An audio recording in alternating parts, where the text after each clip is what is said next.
I am Ken Shamrock, the world's most dangerous man, Hall of Fame MMA, and I'm here with you in the ring where it matters.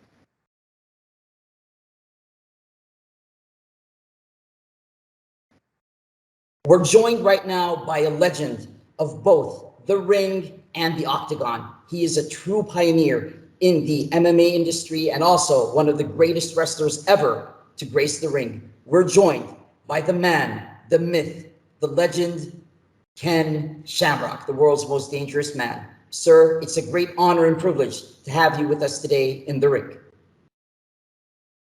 Well, listen, I appreciate you guys having me on. I look forward to the interview.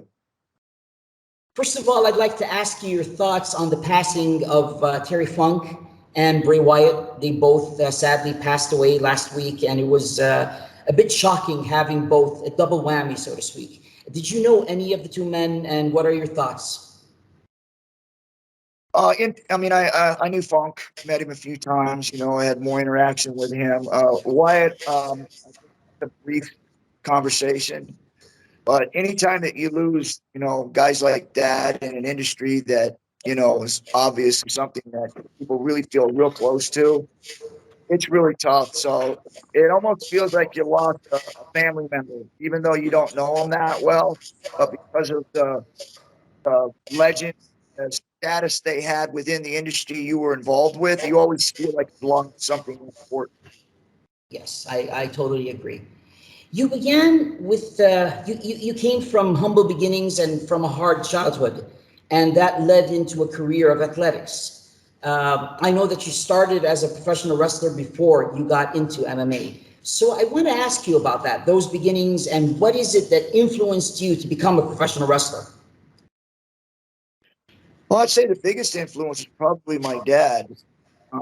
Because I used to watch it when I was little, like Pat Patterson and Blue Dog Maine, and some of that real old school stuff. Then watching some reruns, and it was pretty exciting when you were young. And of course, I was in and out of juvenile hall, so I didn't really get to have that normal childhood, but just pieces of things that I saw. As I got older and started competing in sports myself, I realized things just didn't add up when it came to the pro wrestling and how things were turning out. But it was still very entertaining and something that was always interesting. But I got into wrestling, became very good at that in high school. I was undefeated my senior year. Uh, I got into football. I had some scholarships to play football. So I really started to move along. But I think the thing to me was that, my father, who adopted me later on at the age of 18, was a big wrestling fan. And he kept talking about wrestling all the time while I was playing football and wrestling and doing other things. And I would watch it because he would watch it. And he kind of talked to me and said, "Hey, you want to try that?" So I said, "No, I ain't doing nothing. Why not?" So I remember going down to Buzz Sawyer's in Sacramento and did some stuff down there, and it didn't work out. Felt like I always just beat people up. And, you charge money for tryouts, and I beat him up, and he would pay the percentage, and nobody would make it. So my father started searching for someone that he felt might teach more.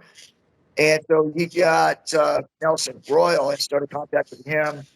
And I went down and did some tryouts down there. And that's really how I got started, was really influenced from my dad. But, just the journey I went through, there was, some obstacles I had to overcome, because in anything that you do, you got to make sure you're on the right path. And I was fortunate to have my dad at that time to really help guide me and make me on the right path. When you got into it, did you know the reality of professional wrestling, or were you under the impression that this is a shoot, that this was for real? No, I was in high school when I real figured it out, because again, like I said, I was a wrestler, and watching pro wrestling, it was like in my head it didn't add up. So I realized early on that it was. But here's the thing, hindsight, is always something great if you had that ability, right? Um, but you look at it and you go in there and you do and did what I did. It was tough. It's not an easy thing to do, to accomplish. There's a lot of things that you have to be good at in order to be great in pro wrestling. So when I talk about it and talk about how it just didn't add up, I'm not saying for any reason at all that it wasn't tough, because it is, but it's in different ways. Yes. In your beginnings, you didn't join the WWF, but instead you went to Japan. And the story there is a legend how you joined Pancrase and those matches with the open hand matches and your legendary bouts with Buzz Rutten and people like that. Tell us a little bit about that, please. Yeah, I was pro wrestling. I was actually in Nelson Royal's wrestling school, and I had done really well. I actually was carrying the strap when I went to Japan, and my first experience was when I went to Baba's group, and I wrestled there for that tour. And a lot of times, whether or not you got an ability to wrestle or not, because you're either going to get sent home or you're going to stay for the whole tour. And I got to stay for the whole tour, so that was a good sign for me. But what I realized was there was something different that people were doing. And so I remember seeing what they called hybrid pro wrestling. I saw it. Dean Malenko actually gave me a videotape and showed me this thing they were doing. And I was like, told him, I said, man, I want to do that. Yeah. And yeah, but shit, man, they're really going at one another. He said that, the ending is predetermined, but they're beating the snot out of this. They're going at it. And I said, I want to do it. So he sent me down to his dad's, and I tried out. And, a couple weeks later, man, I was in Japan doing tryouts, got my butt kicked, never been handled like that before. But it sent me on this trajectory of wanting to find more and do this. And then, of course, as we know now, the hybrid pro wrestling was turned into what we call the legit shoot with Pancrase, where Funaki and Suzuki wanted to know what it was like if pro wrestling or the hybrid pro wrestling was a real shoot where the endings weren't predetermined. And so that's how Pancrase was really developed, was through this pro wrestling hybrid. Yes. And from there, things developed into you joining the very first UFC when it took off. And in the beginning, it was a free for all, if I recall correctly. There weren't rules like they are now. There weren't weight classes. It was just anything goes. Am I correct? Yeah, it was hard to understand, because this was in 92, 93 when I first heard about it. 93 was the first event. And watching the videotapes of it was basically guys fighting in the sand or in a gym. There was nothing that was like a controlled environment.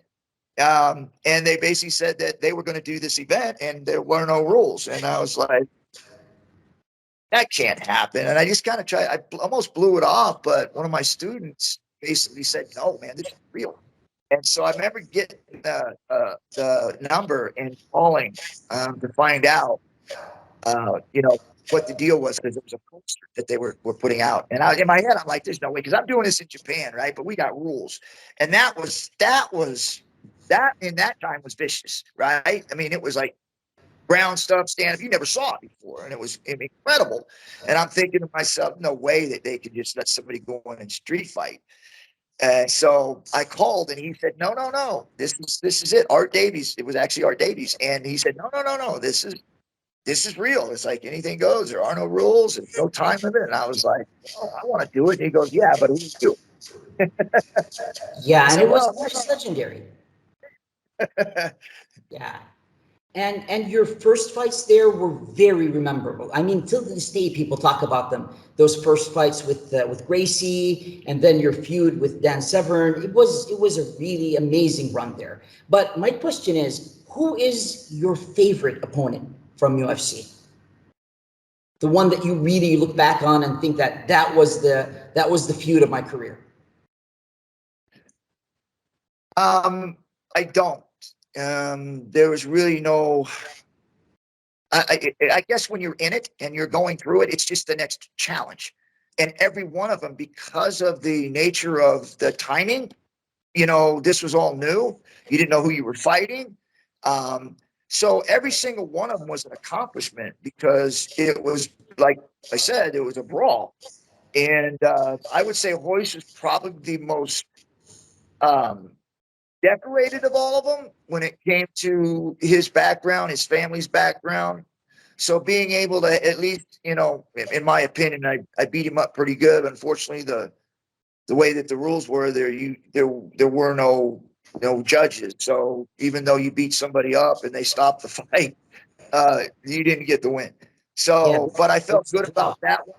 Well, yeah, but it was really the first person that stopped Hoist, that literally had the ability to stop him. That wasn't 250 pounds or so much bigger than him that it wouldn't have made a difference. I was in that same category. I was 200 pounds at the 201 at the time. I believe he was about 180, and he was actually an inch taller than me. So it wasn't like this huge thing. So it was really, in my opinion, it was really a changing of the guards per se, because I showed people how to beat it, to not overcommit, to not be forced to move, to take your time and make them move. And so I think that was a pivotal time. But I would also say, defeating Dan Severn, becoming the very first actual champion, not a tournament, but an actual champion, fighting somebody that had earned the right to fight me, because I had already, had fought Hoist and took him the distance. And so I was sitting there waiting for someone who win an ultimate. I would fight him. And so Dan won 2 of them and then ended up fighting me for the actual first ever title shot, which they called the super fight. And of course, I won that one. So that was a pivotal point. I would say Pinocchio was another one. Being able to get into a tournament, beat him in the I believe semifinals, to go on to actually win the first King of Bankers belt. So there's those ones right there stick out. Ross Ruten's another one, just because of what he became later on. So I think those names are real pivotal.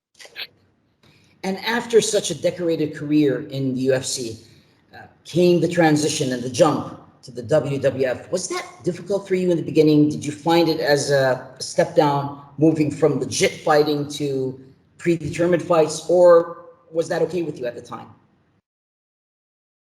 No, I think timing is so important, in your decisions and life choices.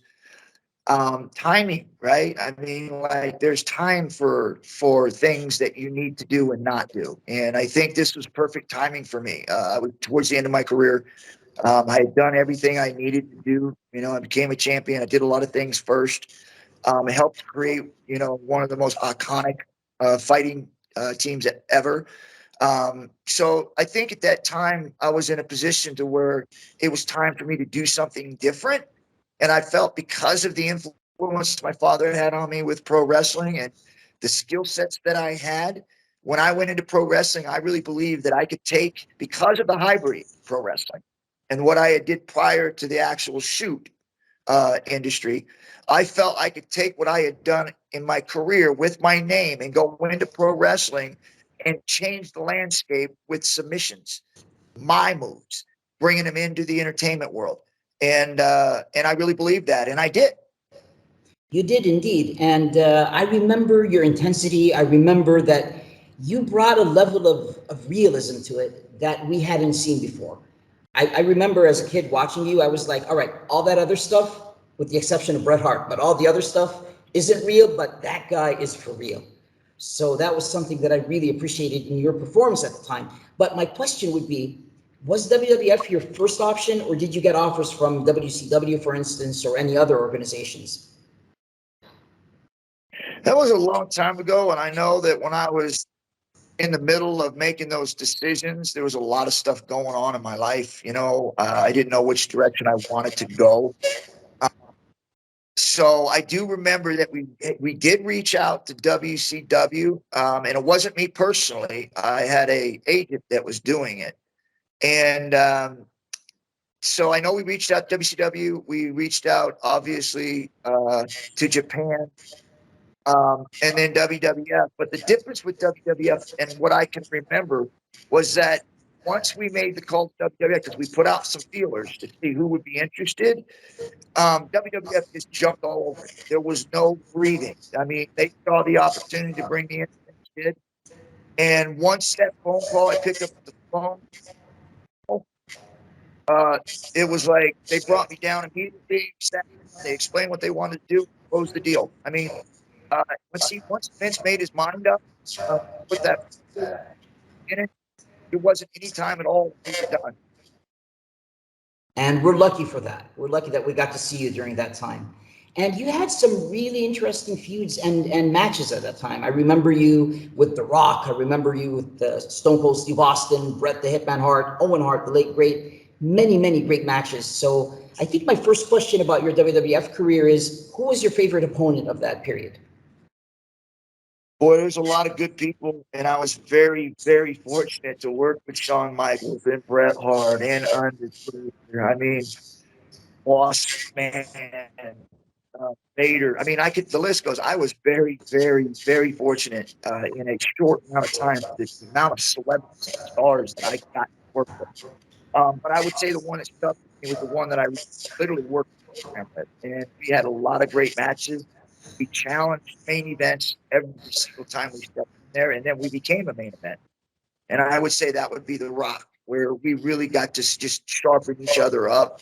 We got to be able to go in and feel comfortable working with him. He didn't mind the way that I worked, which was, pretty aggressive with the shoot style, hybrid pro wrestling style. And he was very, very much into it. And so we got to have some great matches. We got to really grow in our characters, personalities, and skill sets while we worked with one another. So I would say that was probably one of my best times. And interestingly enough, he was the one who inducted you later on to the Impact Wrestling Hall of Fame. I remember him announcing it. I saw the video announced.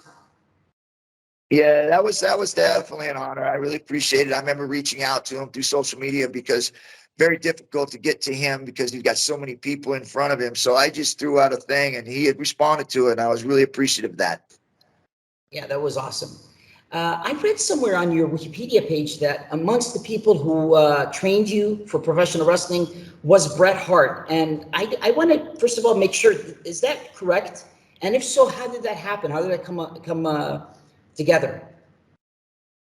Yes, I actually went to Calgary and worked with Bret for a few weeks and got to pick his brain. I felt like anybody in that industry at the time that I could learn from and it would be more like my style was Bret. And so I'm glad I did because I built a great bond with him. I built a great bond with the Hart family. And I thought that it was a great opportunity for me to go and learn from somebody that really had that mentality that I have, the psychology of pro wrestling. Do what you do. Don't be something you're not. And so that's what I did. And I remember one thing he told me was like, don't be doing backdrops, sunset flips, and all these other things, man. Do stuff that you do, which is the submission game. That's who you are. That's why you were brought in. Be that guy. And so that helped me a lot, being able to develop my character in pro wrestling. But one of the questions that I had, as great as your career was, is that you never were put in a position to win the WWF championship. And we all know that it's political in many ways. So my question would be, why not? I mean, somebody like you with your credentials, it would have been awesome for WWF to have Ken Shamrock as the WWF champion. Why didn't it happen? I don't know. Again, like I said, I think we all know the fallout with Bret. And so, I was part of that camp. I mean, that's who I hung with. That's who I trained with. That's how I got in started. In WWF. And so I think when all that stuff was happening, I know Bret had mentioned that he was going to drop it to me, the draft, which was shocking to me because I was like, yeah, right on, like cool. And I didn't realize there was a lot of other stuff going on behind the scenes between Shawn Michaels and him and Vince and all the other stuff. So I didn't understand all that. So I didn't know what was even going on. So, but once I seen everything start to unfold, it obviously, I just got swept away in the current with that issue. I understand that. And during the same time that you were there, they brought in Mike Tyson. And it's always been a burning question that I had to ask. did they never think of doing something between you and him? I mean, that would have been a super fight if it ever happened. Well, I was the one that called him out before he was ever there. Vince had me go on, call him out. And I was like, all right, cool. Maybe we're going to do some sort of shoot. I would have been game. I was like, yeah, let's go. But Mike's a good dude. I met him. You know, obviously all the stuff you see in press until you really meet the guy, you don't know him. But it was yeah. So I make the call out, thinking I see him in the hallway, and I'm thinking, okay, cool. You're gonna do something. Well, then I start seeing him. It's not even. I never got a chance to do anything with him. I guess I was the bait to bring him in, or maybe he didn't want to do anything with me. Maybe that was it. I don't know, but it was just odd that you had the world's most dangerous man, and then you had the baddest man on the planet in the same building, and nothing happened. It's just odd. Yes, it is. Another name that I wanted to ask you about, and somebody who got into the WWF while you were leaving, is Kurt Angle. And that's a dream match, I think, on almost every wrestling fan's list.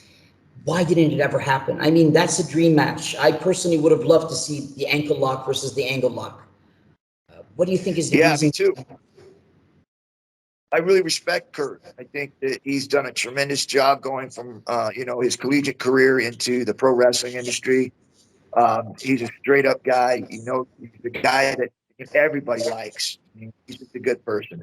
So it would have been great to be able to work something with him like I did The Rock. Unfortunately, man, I just, you know, after the Rock thing and the Bret Hart thing, just felt like I didn't even know what they were doing with me. I mean, I was working with one guy the next week, another guy the next week, and it was just when I was with The Rock, I felt like there was angles going, there was a direction we were going, but it seemed like when that ended, they couldn't make up their mind what to do with me, and I just felt like I was wasting my talents by just going in and having matches that had no reason or rhyme behind them, and that maybe I need to get back into the fighting where you know, was something I love doing and I love pro wrestling. But if they're not going to use me at the level that I believe I should be used at, then I need to be thinking about doing other things.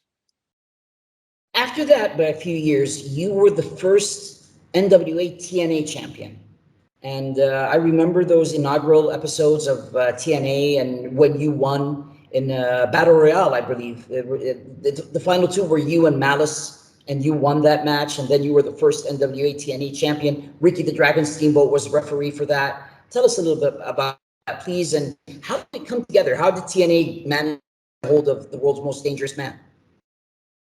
Yeah, I knew the Jarrett's reached out and asked if I was interested in coming up and doing some shootings, because we were just doing shootings, no house shows. At least I wasn't. I was just doing the tapings, and so I would come in every so often, and then we would just shoot a bunch of shows, and I would go home. And I was still training to fight. I believe I was going to be fighting Tito at that time, and so I remember I decided, yeah, I'll do it. It'd be fun to kind of go in and do this in here. And then when they told me that, you know, they were going to do this thing and I was going to get the strap, I was like, wow. Okay, cool. I was excited. And then to have the match with Malice and have Ricky the Steamboat Dragon there. I worked with Ricky back when Roy Nelson was doing him, and George Scott, North and South Atlantic Pro Wrestling. Ricky was in that area, and I remember I got to meet him back then, and straight up guy. So it was exciting to be put in that position and literally be the first, right? I mean, I've done a lot of things first when it comes to MMA and all the things that transpired there. So it was awesome. But then now in pro wrestling to be kind of that first guy from MMA to go to pro wrestling, but also to capture a strap with the team, especially TNA. And I mean, that's got history. So it was pretty awesome. Then have Ricky raise my hand. I mean, all that stuff was just numbing, right? You're standing there going, I can't believe like this is happening. So yeah, it was exciting. But again, I'd like to thank Jarrett's because they did believe in me and they gave me an opportunity.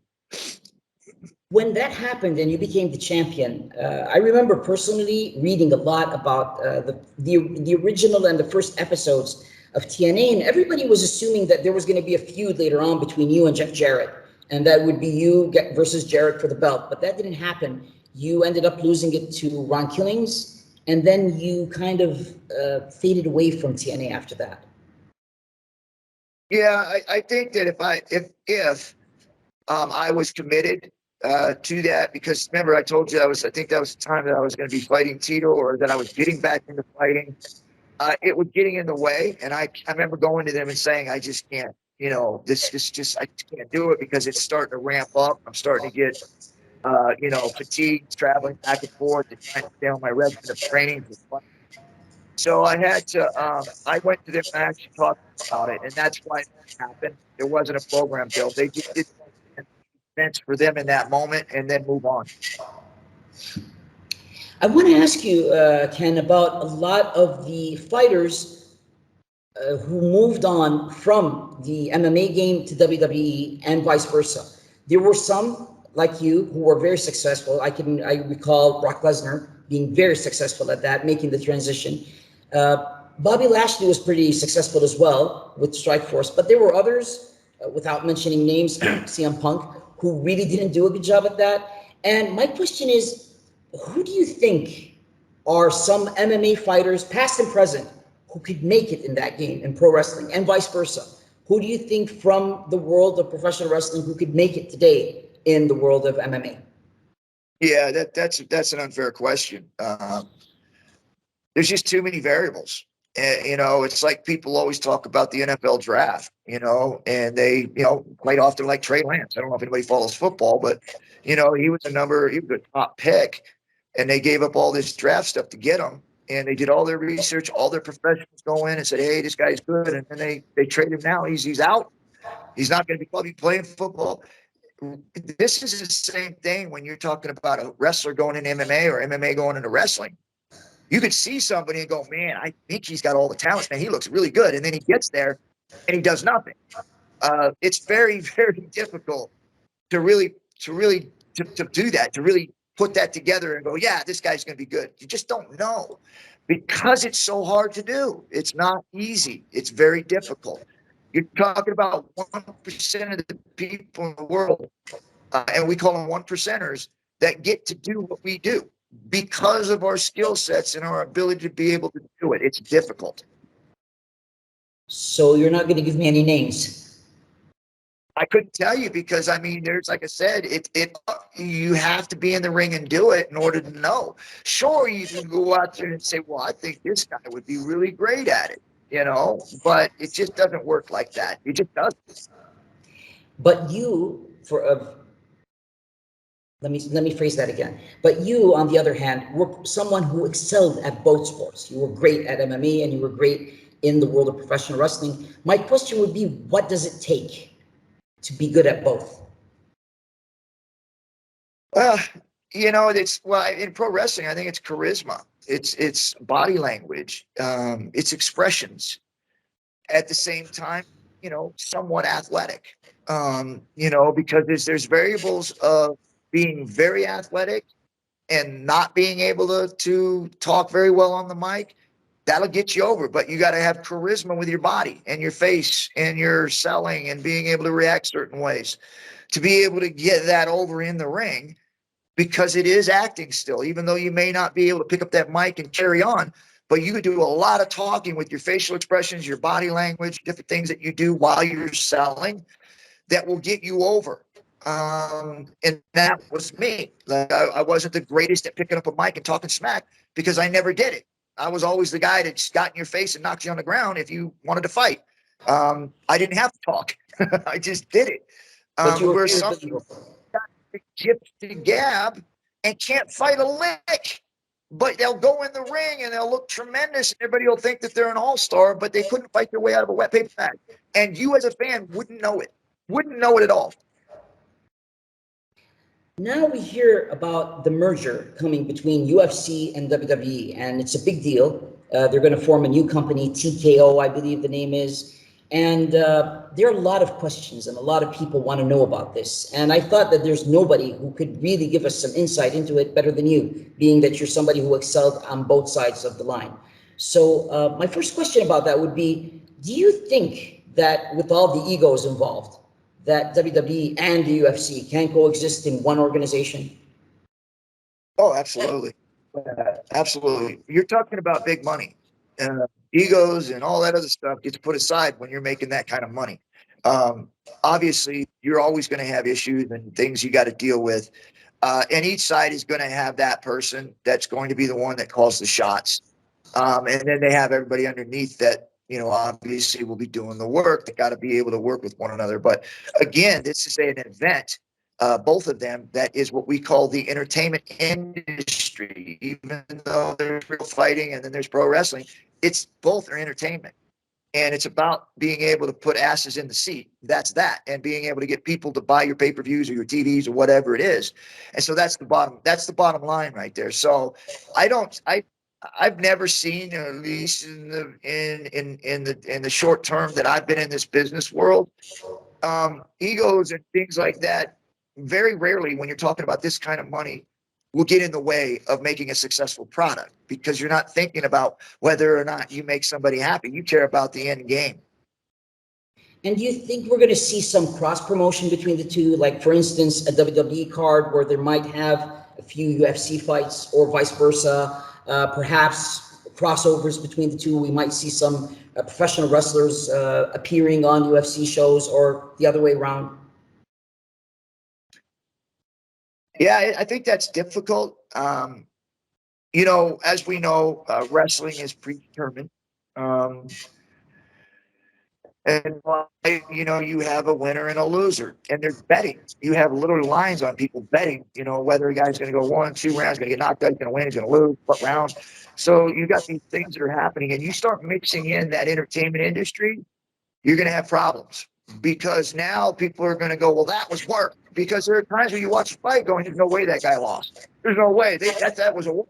You mix in pro wrestling with that, you're in trouble. You're going to get people are going to be looking through all the cracks and crannies of your files and everything else. And, because there's always going to be that question. It already is questions in the industry. You try to start mixing that, and you're going to have a big problem. I do believe, though, that they can coexist, but you got to keep them separate. You can have them cross over, but you can't have the companies mixing.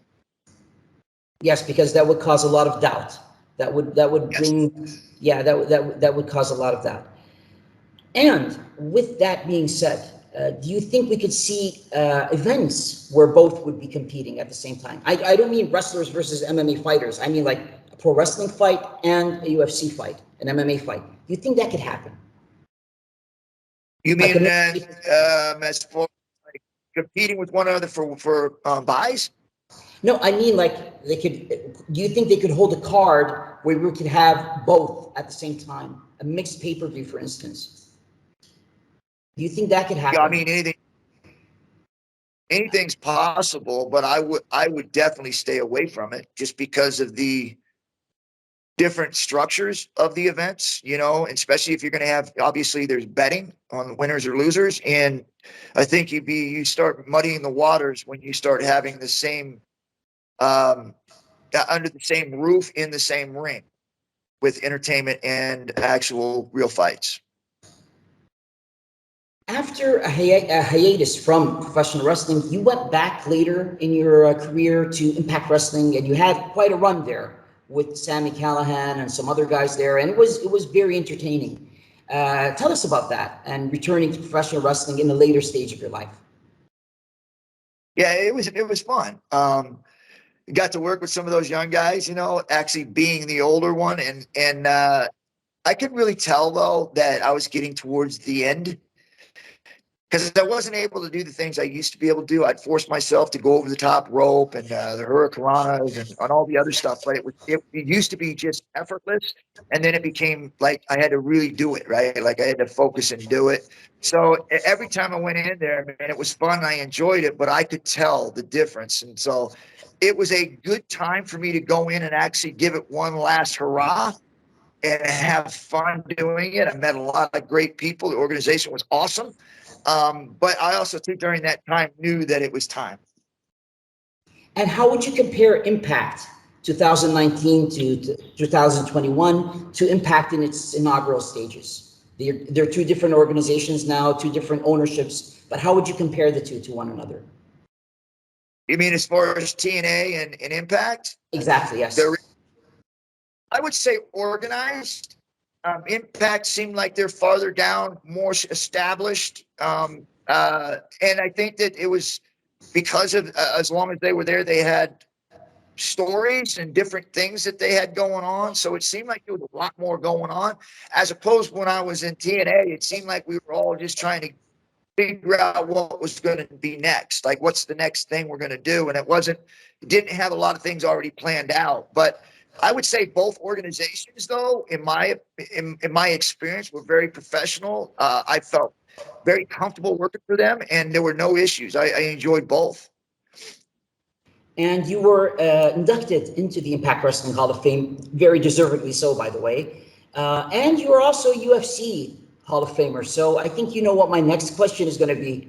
When are we going to see Ken Shamrock take his place in the WWE Hall of Fame? Where personally, I believe that you should have been there a long time ago. Yeah, I've always been asked that a lot, and there's probably a good reason why. It's funny because I guess it happens when it happens because I'm not in charge of that, but I guess it's frustrating to me because I was the one that really changed pro wrestling. There was no tap out before. People, oh yeah, there was tap out. I quit. There was no tap out. Tap out didn't stop the match. They had to say, I give up. So no, there was no tap out. They may be tapping the mat, but that wasn't what ended the match. They had to say, I quit. I literally brought in tap out, where literally if you tap the mat, it finished.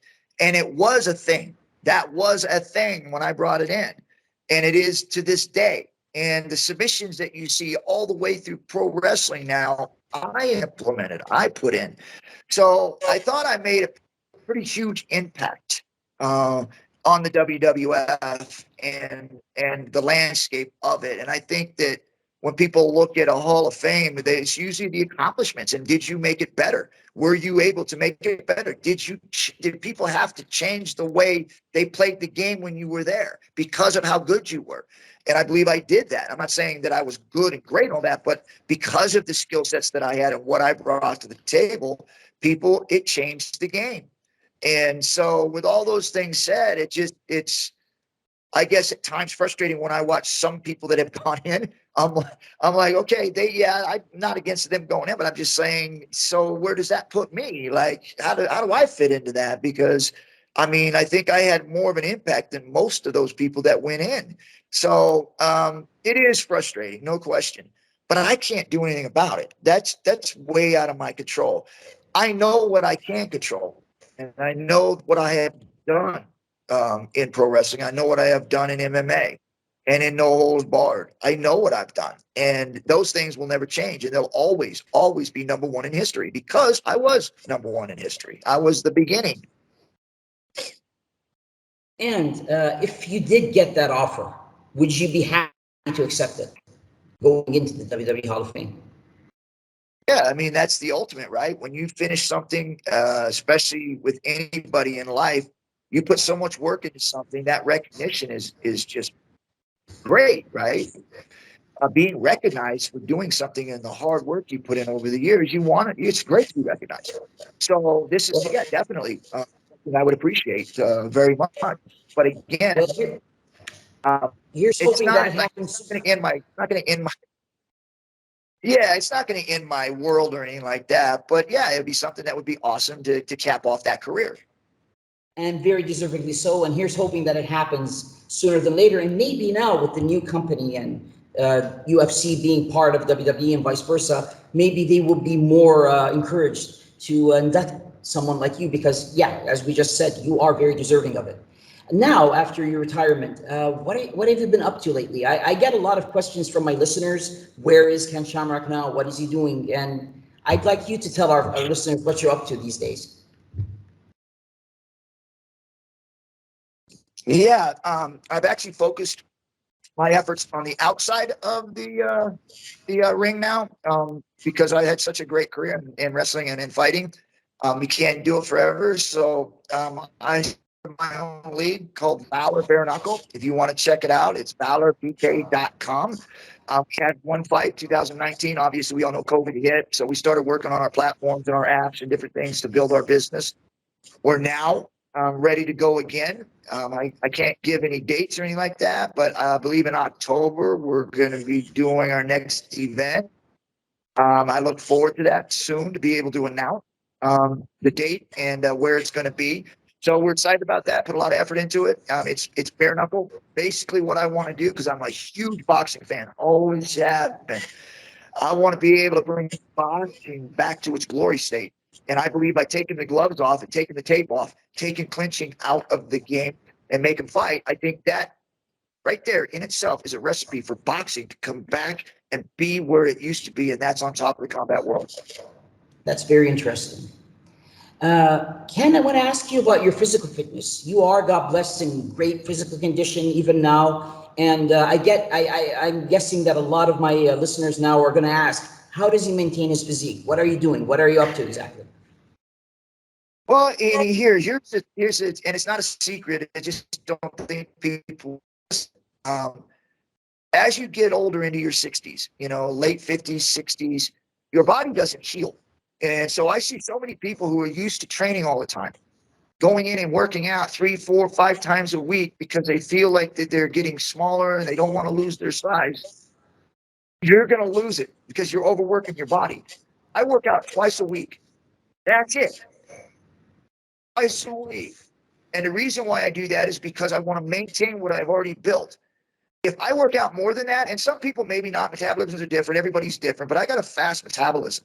And if I tried to work out 3, 4, 5 days a week, I would end up burning my muscle and I would end up getting weaker and I would injure myself because your body has to rest. It needs supplements and it needs to rest. If it doesn't get those two things, you'll end up tearing your body down.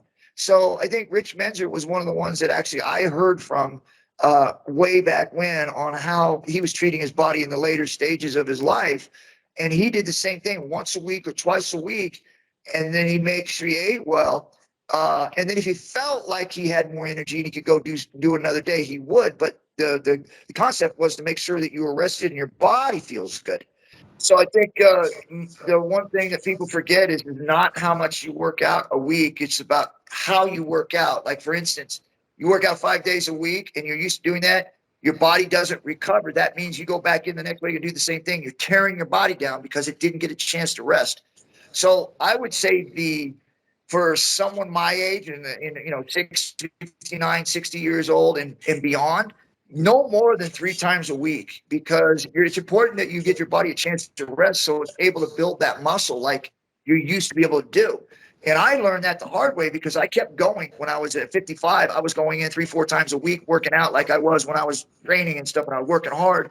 And I was literally losing muscle, and I couldn't figure out why. And then I ended up finding out through just listening some of Rich Menzer's stuff and on how he backed off as he got older, and his muscles even developed more by not training so much. And so that's what I did, and I felt the same thing. It was like my body actually recovers, and I feel much better, and I'm gaining size and staying defined, other than just trying to train 5 days a week where I was just ripping it down.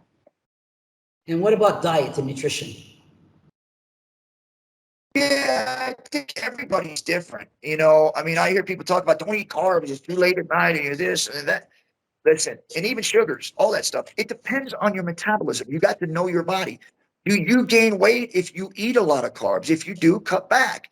Same with sugar. If you eat sugar and you feel yourself, cut back. So it's everybody's different, and that's why you got to understand your body in order for you to have an effective diet. My final question, Ken, is about you just told me earlier that you had an influence from your father that led you into getting into these sports. Did you pass this on to your own children? Do you have anybody now of your offspring that are interested in pursuing a career in MMA or professional wrestling or any other athletic endeavors? My kids, 3 boys. They fought for a while. They did really well, but they ended up getting married, having kids. They've got jobs now, real good jobs. So they chose to go a different direction, but they had the opportunity.